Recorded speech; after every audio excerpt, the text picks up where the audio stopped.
hacer. Le quitamos unas espinas a Max con la ayuda de nuestro amigo, ¿cómo se llama? Hola, Patricio, ¿De dónde? de los Estados Unidos, de San Francisco, California. Mira, mejor con el sol aquí. No, sí. Los dos, montaña, por supuesto. Sí. ¿Cómo estás? ¿Cómo te Bien, llamas? muy bien, Francisco. Francisco, encantado. Francisco. Yo soy de San Francisco, California. Entonces, muy bien. De paseo. No, vivimos también aquí en San Felipe. Ok.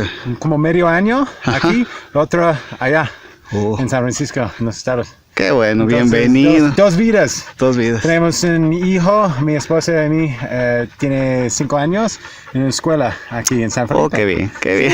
Entonces, le gusta. Sí, nos gustan, por supuesto. Y ya Ahora nos, vamos por la montaña.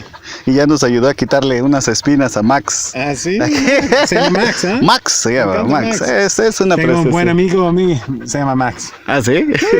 ¿Hasta dónde va a ir ahorita en la montaña? Well, primero pensaba a la esquina para allá. Ajá. Hoy, porque es mi primera vez después de las líneas de cable, Sí. ¿sabes? El otro tiempo ahí solamente después de una tarde. Y entonces, sábado pensaba, ok, vamos arriba hasta, no sé, ahí quizás.